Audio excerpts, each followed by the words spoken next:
Good morning students. अभी सबसे पहले अभी हम लोग होमवर्क का वो क्वेश्चन डिस्कस कर लें। इसमें ये दो कैपेसिटर प्लेट्स हैं, ये पैरेलल प्लेट कैपेसिटर है।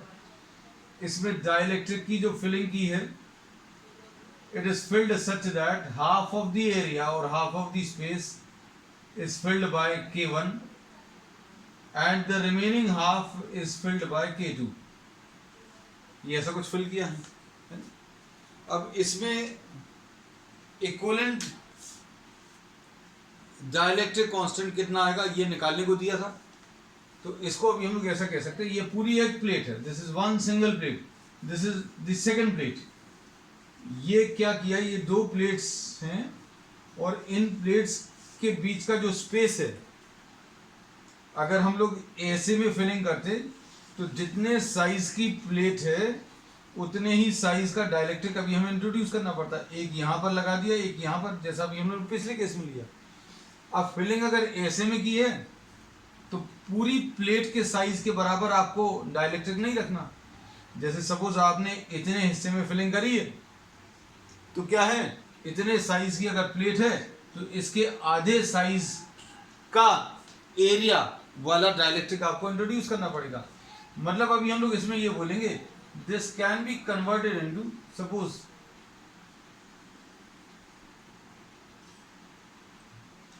इसको ए पॉइंट बोल दिया और इसको अभी हम लोगों ने बी पॉइंट बोला, these are the 2 points A and B. अब हम लोग क्या कर रहे हैं, we are dividing this into 2 capacitors. ये दो कैपेसिटर्स जैसा, ये दो अलग अलग प्लेट्स नहीं हैं, एक ही प्लेट के दो हिस्से, दोनों ये वाला हिस्सा भी और ये वाला भी हिस्सा ये ए से कनेक्टेड है और ये वाला हिस्सा, ये दोनों हिस्से किससे, बी से कनेक्टेड है। अब इन दोनों को अगर आप देखें तो इसके बीच की जो स्पेस है वो एक डाइलेक्ट्रिक से फिल्ड है जिसमें डाइलेक्ट्रिक कांस्टेंट K1 है, और दूसरा वाला जो है, दूसरा वाला जो हिस्सा है उसमें space is filled by another dielectric whose dielectric constant is K2। Diagram ले लेना साथ में। अब इसमें ये दो अलग अलग नहीं है, हम बार बार यही बोल रहे हैं, एक ही कैपेसिटर है, इसके दो पार्ट्स कर दिए। मतलब आपने, मतलब इसके दो पार्ट्स भी नहीं किए, एक्चुअल में ये जो जगह है इस जगह को आपने दो टाइप के इंसुलेटिंग मीडियम से भर दिया। ऊपर का आधा हिस्सा अलग और नीचे का आधा हिस्सा अलग हमने डाइलेक्ट्रिक मीडियम से फिल किया, और इस अलग K1 को हमने अलग ड्रॉ कर लिया, ये अलग K2 को अभी हम लोगों ने अलग ड्रॉ कर दिया। लेकिन थे एक्चुअल में एक ही, ये प्लेट एक ही थी, तो अभी हमने ये दिखाने के लिए इसको ए से कनेक्ट कर दिया। ये भी पूरी एक ही प्लेट थी, इसको अभी हमने दिखाने के लिए बी से कनेक्ट कर दिया। ठीक है, अब इसमें अगर आप देखें, ध्यान से देखना, this can be considered as 2 capacitors which are connected in parallel।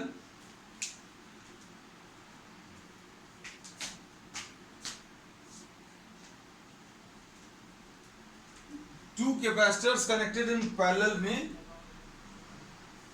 ध्यान से देखना, C1 की वैल्यू, ये ऊपर वाले का C1 is equal to epsilon 0 A by D होता है, epsilon 0 A by D. Separation between the plates change नहीं किया, लेकिन क्या किया आपने, एरिया को दो पार्ट्स में डिवाइड कर दिया, और ये वाला C2 is equal to epsilon 0 A by 2 divided by D. अब हम लोगों ने इसमें क्या बोला, C1 is equal to epsilon 0 A by 2 into A by 2 upon D, और ये epsilon 0 A by 2 upon D. इसमें K1 लगा हुआ है इस वाले कैपेसिटर में, और इस वाले कैपेसिटर में K2 लगा हुआ है।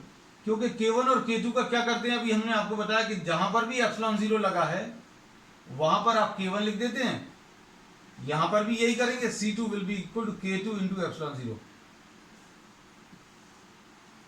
A बाई 2 क्यों किया, ये समझ में आना चाहिए। अब इसमें अच्छे से सुनना, कहां पर डिस्टेंस को आधा करते हैं, कहां पर एरिया को आधा करते हैं, ये आपको अच्छे से समझ में आना चाहिए। अगर आपको कैपेसिटर की ये दो प्लेट्स हैं और आपने फिलिंग अगर ऐसी करी है, फिलिंग अगर ऐसी करी, तो ये प्लेट का जो साइज है उसी साइज का डाइलेक्ट्रिक है, तो एरिया चेंज नहीं होगा।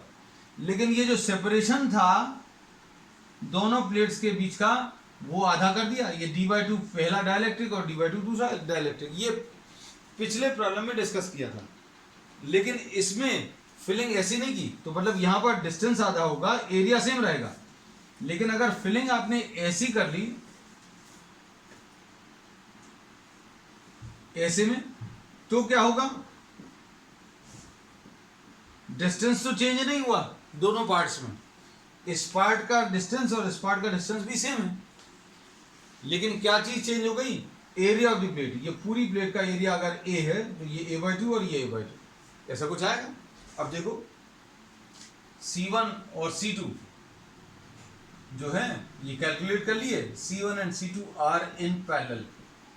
C1 और C2 जो है पैरेलल कॉम्बिनेशन में है, और पैरेलल कॉम्बिनेशन में C की वैल्यू किसके बराबर आती है, C1 प्लस C2 के बराबर आती है।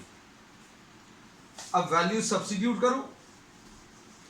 C1 की वैल्यू कितनी है बेटा, K1 epsilon 0 a/2 d। C2 की वैल्यू K2 एप्सिलॉन 0 a/2 और ये d।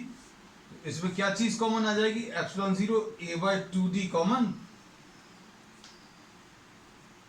एप्सिलॉन 0 a/2d, ये 2 नीचे आ जाएगा, K1 प्लस K2, ऐसा कुछ आ जाएगा।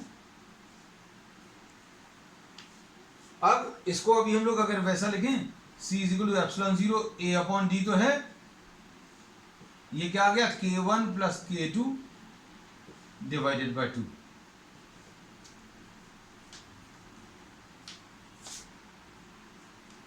अब इसको समझना अच्छे से, इसका मतलब क्या है, इसमें इस पूरे को हम लोग रिप्लेस करके K लिख सकते हैं। तो C की वैल्यू कितनी आ जाएगी बेटा, एप्सिलॉन 0 a/d इंटू K। और K किसकी जगह लिखा है, K is equal to K1 plus K2। कहने का मतलब क्या है, कहने का मतलब यह है कि अगर आपने फिलिंग ऐसी कुछ करी है तो कैपेसिटेंस निकालने के लिए फॉर्मूला वही यूज करोगे, एप्सिलॉन 0 a/d, और K से मल्टीप्लाई करोगे। इतना सब एनालिसिस, इतने सब डायग्राम्स नहीं लोगे। आप क्या करोगे, K is equal to K1 plus K2 upon 2 कर दिया। अब अच्छे से सुनना, इसको अभी हम लोग ये जो रिजल्ट निकाला, इसको अभी हम जनरलाइज करके बता रहे हैं। जनरलाइज करके मतलब, मान लीजिए आपने इसी प्लेट के अगर 3 बराबर हिस्से किए होते तो क्या होता, तो क्या होता बताइए। इसमें अगर ये K1 है,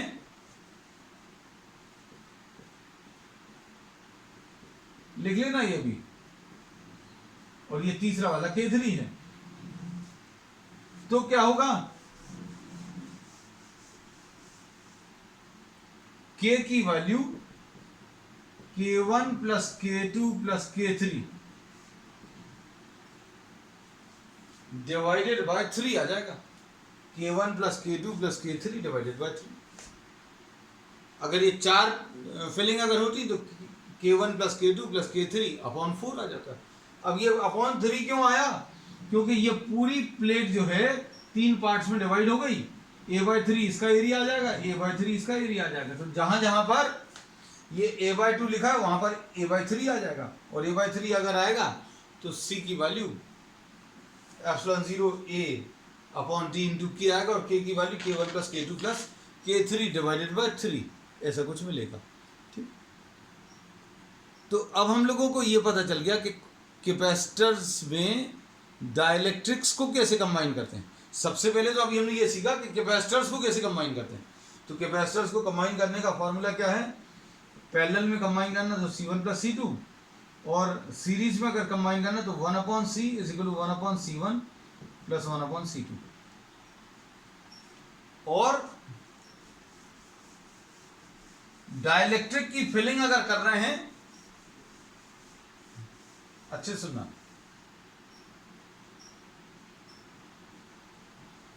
dielectric filling is such that D is divided equally. अगर D डिवाइड हो रहा है तो K की वैल्यू कैसे निकाली थी, याद है कुछ? 2/1/K1 प्लस 1/K2 ऐसा कुछ आया था। और अगर 2 डाइलेक्ट्रिक्स के लिए और 3 डाइलेक्ट्रिक्स के लिए कैसा आया था? K की value 3/1/K1 plus 1/K2 plus 1/K3। ये तो पहला केस था, dielectric filling is such that D is divided. D अगर डिवाइड हो रहा मतलब आपने फिलिंग ऐसी कुछ करी है, ऐसी कुछ फिलिंग करी है, मतलब इसमें क्या हो रहा है, D डिवाइड हो रहा है, ठीक है, D डिवाइड हो रहा है। और अगर आपकी फिलिंग ऐसी है कि एरिया डिवाइड हो रहा है, अगर आपने ऐसी कुछ फिलिंग करी तो D डिवाइड नहीं हो रहा, D तो सबके लिए सेम है। इस डाइलेक्ट्रिक के लिए D, इस डाइलेक्ट्रिक के लिए D और इस डाइलेक्ट्रिक के लिए D सेम। जितना पूरे कैपेसिटर का था, पूरे कैपेसिटर का D था, इस डाइलेक्ट्रिक का D है, इस डाइलेक्ट्रिक का D और इस डाइलेक्ट्रिक का D है। तो इसको कैसा लिखेंगे आप अपनी कॉपी में? Dielectric filling is such that area is divided, then the value of K will be equal to K1 plus K2 plus K3 divided by 3। हमने सारे रिजल्ट जो निकाले थे वो 2 के लिए निकाले थे और जनरलाइज करके लिख दिए। 3 अगर आपने फिल करे ऐसे तो ऐसा कुछ आएगा, 3 अगर आपने ऐसे फिल करे तो ऐसा आएगा, 4 अगर फिल किए तो 4 आएगा, और अगर 4 ऐसे में फिल की तो K1 plus K2 plus K3 plus K4 divided by 4। ठीक, अब देखना अगला,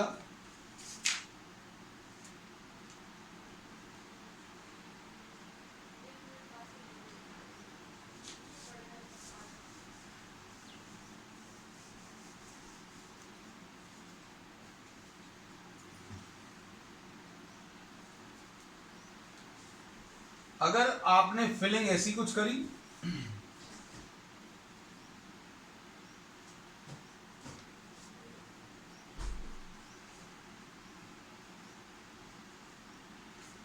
डायग्राम ड्रॉ कर लेना इसका।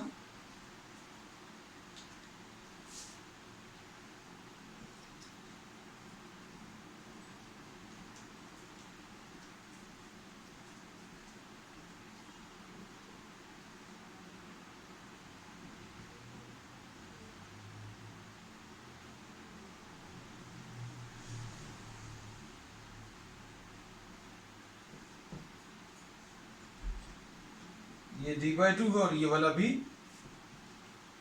D/2। अब इसको कैसे करेंगे?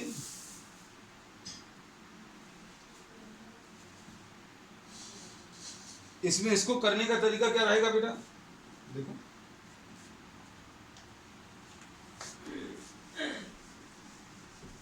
तरीका आप लगभग सीख चुके हैं, सिर्फ एप्लीकेशन भर आना चाहिए।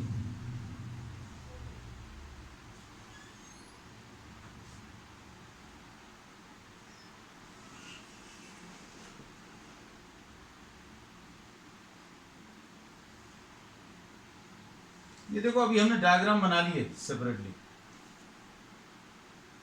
इस वाली प्लेट को B नाम दे दिया, इसको A और इसको C। तो ये देखो, ये दोनों A हैं, ये दोनों B ही हैं, ये भी B है और ये C है। सिर्फ आपने क्या किया, A के 2 हिस्से करके बना दिए, B के भी 2 हिस्से करके बना दिए, C एज इट इज बना दिया। अब A और B के बीच में सेपरेशन कितना है? D/2। और बी और सी के बीच में सेपरेशन कितना है, d/2। इनका जो डाइलेक्ट्रिक कांस्टेंट है वो कितना है बेटा, K3 है। इसका जो डाइलेक्ट्रिक कांस्टेंट है वो कितना है, K1 है। और इसका जो डाइलेक्ट्रिक कांस्टेंट है वो कितना है, K2 है। एरिया इसका A/2 हो गया, इसका एरिया A/2 हो गया, इसका एरिया A है। ये दोनों कनेक्टेड हैं। ये B कनेक्टेड है।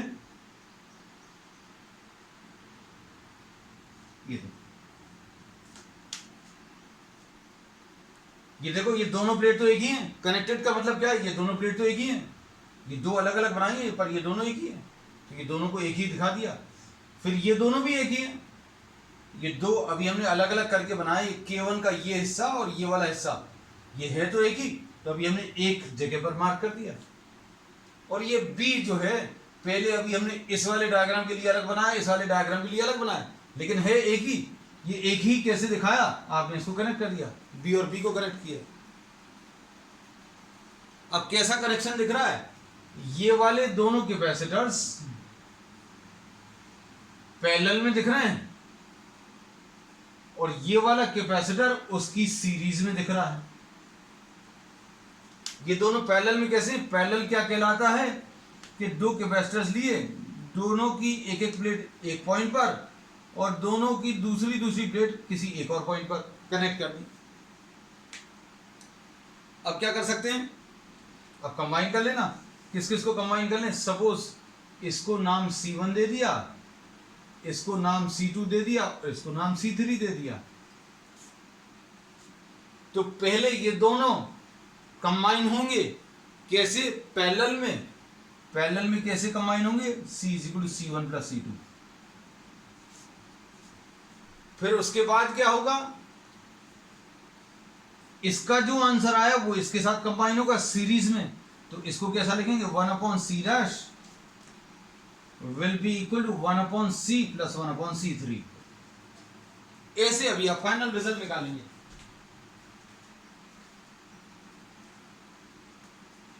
देखना ध्यान से। अब इसकी फिर अभी हम ट्रिक भी सिखा देंगे, कैसे आपको डायरेक्टली लिखना है वो भी सिखा देंगे। पहले तो अभी कॉन्सेप्ट सीख लें।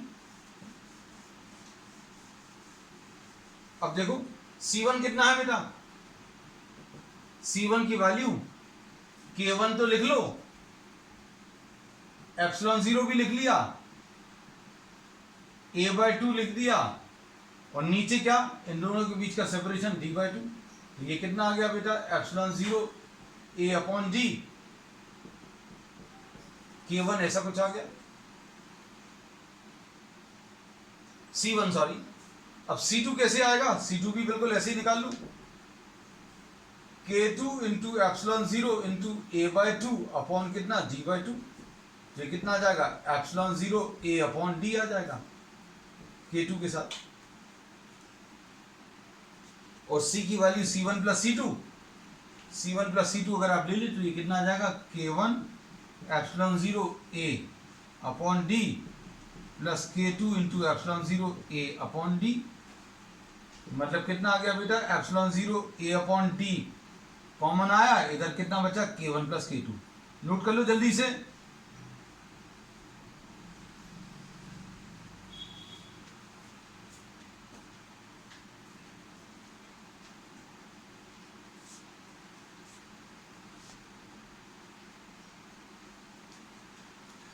तो ये कितना आया लिख लें अभी हम लोग, यहां पर ये रब करते रहे बेटा। अभी हम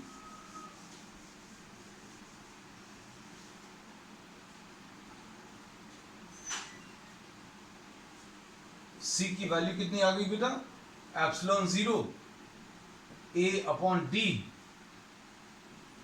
× K, जहां के K आपने किसको लिखा है बेटा, देखना ध्यान से, K किसको लिखा है, K1 + K2 को। ये याद रखना, ये नहीं भूलना, क्योंकि अभी हमने क्या किया, इतना बड़ा बार बार नहीं लिखना पड़े, इसकी जगह अभी हमने K लिख दिया।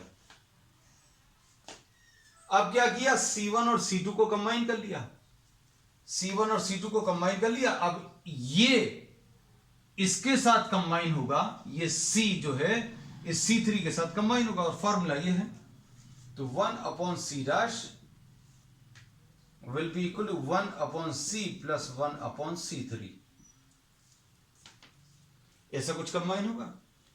और 1/c यानी d अपॉन ये 1/c, इससे देखो कितना आ जाएगा, k एप्सिलॉन 0a, ऐसा कुछ आया। c3 कैसे मिलेगा, ये c3 यहां पर लिख रहे हैं ताकि आपको दिखता रहे, c3 is equal to k3 epsilon 0a upon d/2।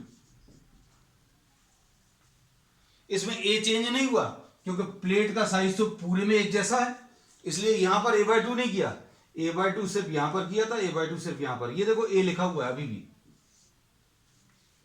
तो इसकी वैल्यू लिख लो, ये कितना आ जाएगा बेटा, इसको अभी हम लोग लिख लें 2k3 epsilon 0a upon d, तो ये आ जाएगा d upon 2k3 epsilon 0a। अब इसमें से क्या चीज कॉमन निकलेगी बेटा, d upon epsilon 0a common, क्या बचा बेटा अंदर, 1/k प्लस 1/2k3, बस हो गया काम खत्म।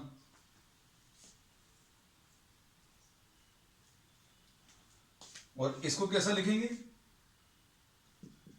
d upon epsilon 0a, k की वैल्यू रख लो, k की वैल्यू कितनी थी, 1/k1 प्लस k2।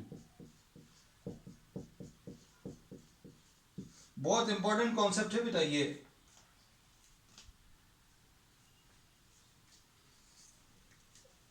और ये रब कर दें बेटा, चलो देखो, अब इसमें ये कितना आ जाएगा, epsilon 0a upon c into D is equal to 1/k1 plus k2 plus 1/2k3। ये क्या चीज है बेटा,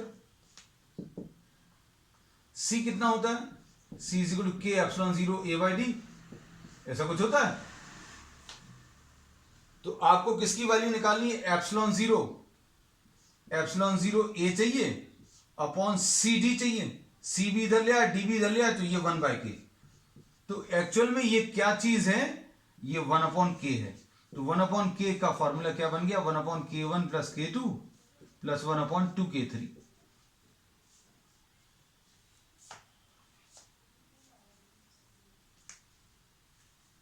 तो ये जो है आपको मेन चीज है, कॉन्सेप्ट समझ में आना चाहिए, कैसे अभी हम लोग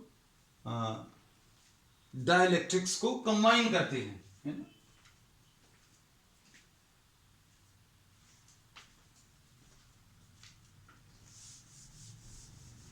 अब इसके बाद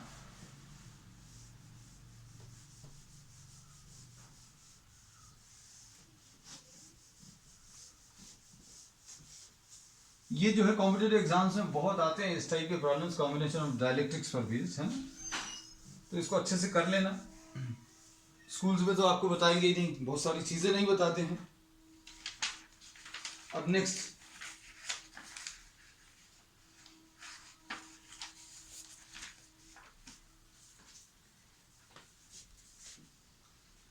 स्कूल्स में इसलिए भी नहीं बताते हैं बहुत सारे टीचर्स, क्योंकि एक टाइम का कंस्ट्रेंट रहता है, टाइम का कंस्ट्रेंट मतलब सिलेबस निपटाना है ना, तो उसके चक्कर में। बट लेकिन अभी हम लोग यहां पर सब कुछ करेंगे। कॉम्बिनेशन ऑफ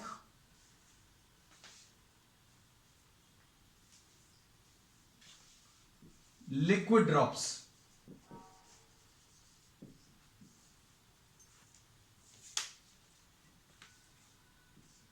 और इसमें अभी हम लोग लिख रहे हैं चार्ज लिक्विड ड्रॉप्स। ड्रॉप्स जो हैं किस शेप की होती हैं,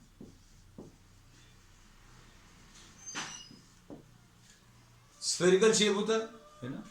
तो इसको अभी हम लोग, अब चार्ज भी है और स्फीयर भी है, तो इसको आइसोलेटेड स्फेरिकल कैपेसिटर मान सकते हैं, आइसोलेटेड स्फेरिकल कंडक्टर मान सकते हैं, जो कि चार्ज कैरी कर रहा है। और हर वो ऑब्जेक्ट जो चार्ज कैरी कर रहा है उसका एक कैपेसिटेंस निकाला जा सकता है। तो स्फेरिकल कैपेसिटर का अभी हम लोग निकाल चुके हैं। अगर एक अकेला स्फेरिकल कंडक्टर अगर दिया हुआ है तो उसका कैपेसिटेंस का ये फॉर्मूला भी हम लोग कर चुके हैं, है ना। अब देखना अच्छे से, suppose you are having n small drops each of radius r is combined into one large drop। तो क्या क्या चेंजेस आएंगे पोटेंशियल में, चार्ज में, कैपेसिटेंस में, ये अब हम लोग इसमें पढ़ेंगे, है ना। देखना अब अच्छे से, ये भी one of the most favourite questions बहुत सारे कॉम्पिटिटिव एग्जाम्स में जो क्वेश्चंस बनते हैं इस पर बेस बनते। अब देखो, ये ऐसी बहुत सारी छोटी छोटी ड्रॉप्स हैं जिनका सभी का रेडियस कितना है, r है। हमारा साइज थोड़े थोड़े अलग हो सकते हैं बेटा, तो इसलिए ये मत सोचना कि सब जगह r लिख रहे हैं, अलग अलग बना रहे हैं। तो ड्राइंग तुम लोग की अच्छी है। और ये 9 अकेली नहीं है, n drops combined into one large drop, ये ऐसा कुछ है। तो चार्ज का तो सिंपल सा कॉन्सेप्ट है, कंजर्वेशन ऑफ चार्ज क्या कहता है, charge on each small drop Q है, तो charge on the large drop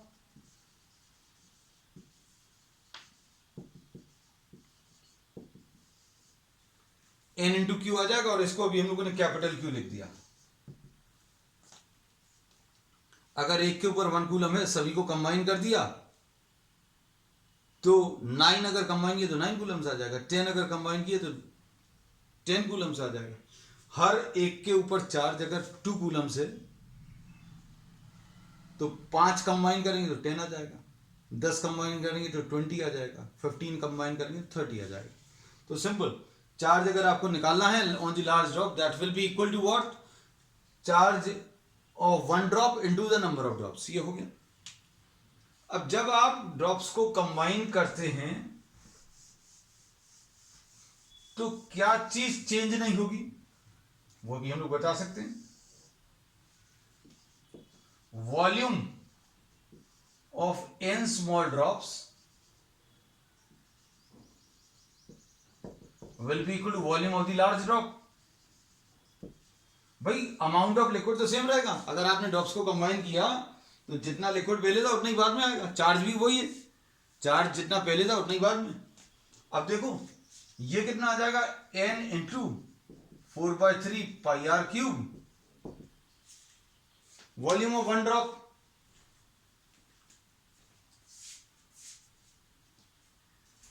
कैसे मिलेगा, n into 4/3 pi R cube, और ये कितना आ जाएगा 4/3 पाई कैपिटल आर क्यूब। अब 4/3 पाई तो कैंसिल हो गया, तो आर क्यूब की value n into R cube, ऐसा कुछ आ गया। अगर हम इसको ध्यान से सुनना ऐसा लिखें, मतलब क्या किया, टू द पावर ऑफ 1/3 लगा दिया, इसके ऊपर 1/3 पावर, इसके ऊपर 1/3 और इसके ऊपर 1/3, तो कितना आ जाएगा, ऐसा कुछ आ जाएगा। इसमें शायद किसी को कोई दिक्कत नहीं होगी। अब नोट करते जाना बेटा, बहुत काम की चीजें बता रहे हैं इसमें।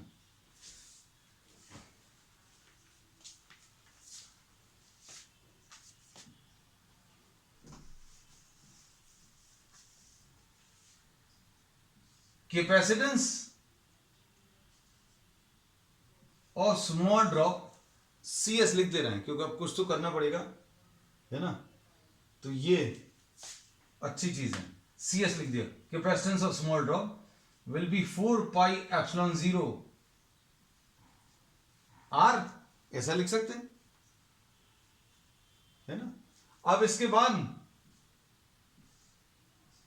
लार्ज ड्रॉप का 4 पाई एप्सिलॉन 0 कैपिटल R, ऐसा लिख सकते हैं।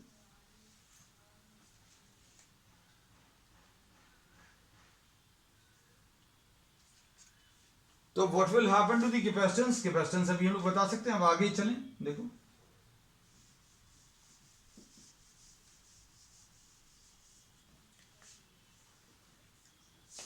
Potential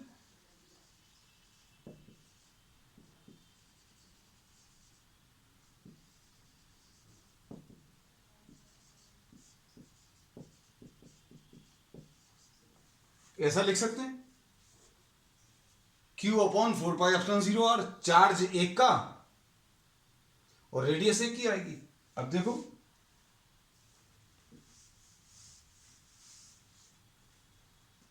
potential of the large drop,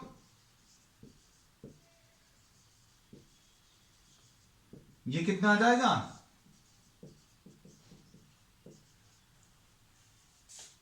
देखना अच्छे से, ये Q कितना है, NQ है, इसमें कोई दिक्कत तो नहीं है। देखो जरा अच्छे समझ लो, charge on the large drop will be n times the charge on one smaller drop.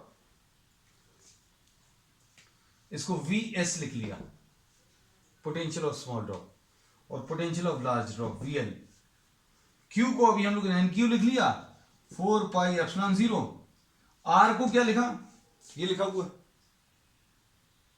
R को क्या लिख सकते हैं बेटा, ये अच्छे से लिखते हैं, n to the power of 1/3 into R। अब क्या कह सकते हैं, n to the power of 1 upon n to the power of 1/3, ये n to the power of कितना आ जाएगा, 1 माइनस 1/3, यानी n to the power of 2/3 आ जाएगा। तो अगर आप इसको और इसको सिंप्लीफाई करोगे तो कितना आ जाएगा, n to the power of 2/3। बचेगा क्या, Q अपॉन 4πε0r। तो potential of the large drop is n to the power of 2/3 तो आया। ये क्या चीज है, potential of the small drop. तो potential of the large drop will be n to the power of 2/3 into, तो potential कितने टाइम्स हो गया ये अभी हम लोगों ने देख लिया। It becomes n to the power of 2/3 times the potential of the smaller drop. Charge को क्या होता है ये भी पता चल गया, पोटेंशियल को क्या होता है वो भी पता चल गया, कैपेसिटेंस भी लिख लें, capacitance of the large drop will be 4πε0, capital R है तो 4πε0, कैपिटल R को क्या लिख लिया, n to the power of 1/3 into small r। ये रिलेशन है किसका, ये अभी हम लोग डिराइव कर चुके पिछले स्टेप्स में। तो ये कितना आ जाएगा, n to the power of 1/3 into 4πε0r। और ये क्या चीज है, this is capacitance of the small drop. तो ये सारे रिलेशन मिल गए, सारे रिलेशन अभी हम बता दें, सम अप कर लें सभी को।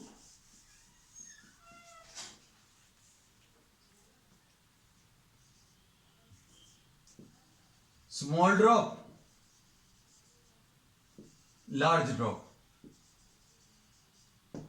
वन स्मॉल ड्रॉप, ऐसा लिख लेना।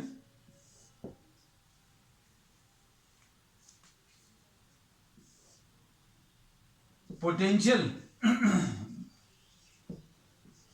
इसका अगर V है तो लार्ज ड्रॉप का कितना आ जाएगा, n to the power of 2/3 into V। Charge को क्या होगा, चार्ज अगर इसका Q है तो लार्ज ड्रॉप का NQ आ जाएगा।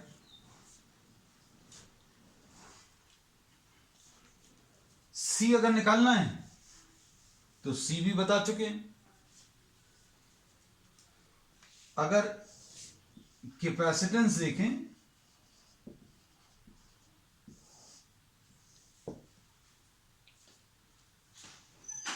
कैपेसिटेंस इसका अगर C है तो इस वाले का capacitance n to the power of 1/3 into C। अब इसमें प्रॉब्लम्स आपको कैसे मिलते हैं कि 1000 liquid drops each carrying some charge are combined to form a large drop. What will happen to the capacitance? 10 times हो जाएगा, 100 times हो जाएगा, 1000 times हो जाएगा. भाई 1000 ड्रॉप्स अगर आपने ले ली तो 1000 to the power of 1/3 into c यानी 10 times हो जाएगा. ठीक. अब हम लोग इसके प्रॉब्लम जो है नेक्स्ट टर्न पर कंटिन्यू करेंगे. That's all for today. Bye bye.